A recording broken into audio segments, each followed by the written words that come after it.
How do you increase productivity at work that's quality work, but also reduce anxiety whenever it's showing up for you? Really, I think there's three major ways that you can do this. The first thing that you got to do is make sure that you start to train your brain to have what we call outcome-oriented thinking as opposed to activity-oriented thinking.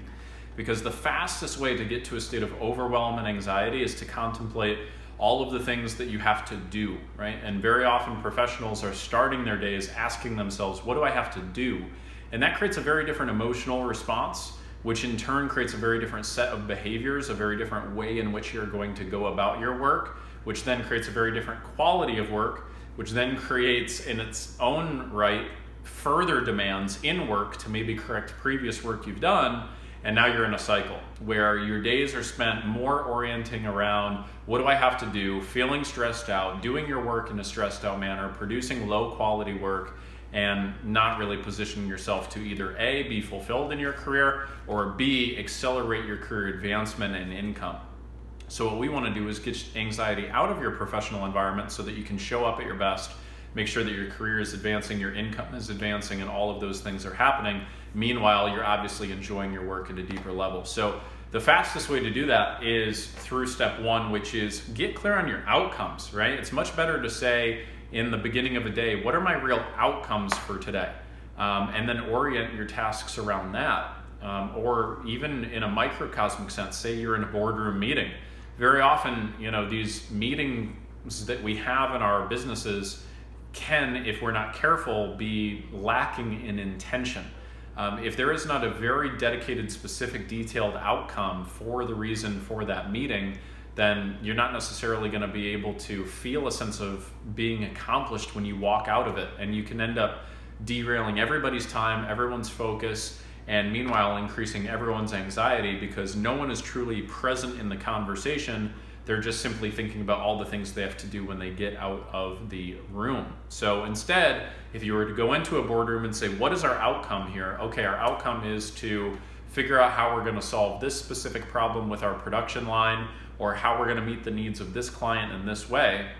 Then all of a sudden, it can become a much more efficient and effective and accomplished orientation around the meeting. So think about it that way. Think about it in terms of how you're blocking your schedule, how you're spending your time.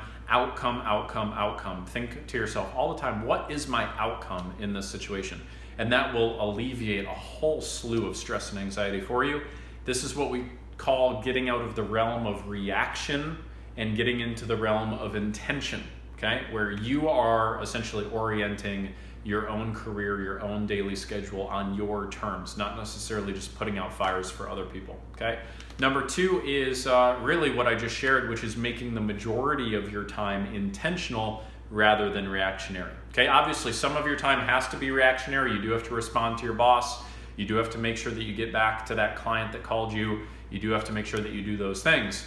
But if that can be the minority of your time, and the majority of your time can be spent doing very quality work, what we call prolific quality output, then you're going to be in a much better spot. So you might say, well, Ty, that's not really realistic for me because right now 80% of my time is spent in reaction. And what I would submit to you is part of the reason why you're in reaction right now is because you have not set enough time that is intentional aside up front. So let me qualify what I mean by that. What I mean here is that very often people in business are spending a lot more time on the back end, reconnecting with people they've already spoken to, correcting mistakes, having further communication about things that have been discussed already, simply because enough time was not spent in the front end designing the system, making it foolproof, explaining it in detail, making sure that there were troubleshooting mechanisms established, all of those types of things. So that's the interesting element to be thinking about is what degree can you make intentional versus reactionary? And if you really push yourself to do this, I think you're going to see a complete shift in how you orient your days. And then third and finally, and this is the one that you're probably not going to like so much, even though you deserve to, what you really need to do to eliminate more anxiety from your days is you need to celebrate your wins, right? Now this helps when you actually follow steps 1 and 2. If you actually get clear on what your outcomes are, if you then block out your time, schedule it, and make sure that the specific blocks of time that are going to be spent on accomplishing key outcomes are dedicated on your schedule, right? And that's going to ensure that you're going to get more of those outcomes accomplished, or you're at least going to get a lot of headway made while you're pursuing them. And that means that the third and final tip I'm giving you here of celebrating your wins becomes a lot easier. But here's what I'll share with you.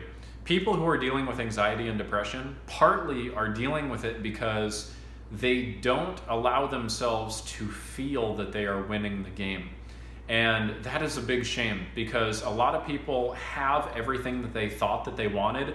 They got the career title, they got the job title, they got the income, they got the Range Rover, they got whatever it is that they thought that they wanted, and they're still unfulfilled. They're still unhappy. They're still anxious out of their mind, and they're having panic attacks or close to it. So what we want to do is figure out, why is that happening?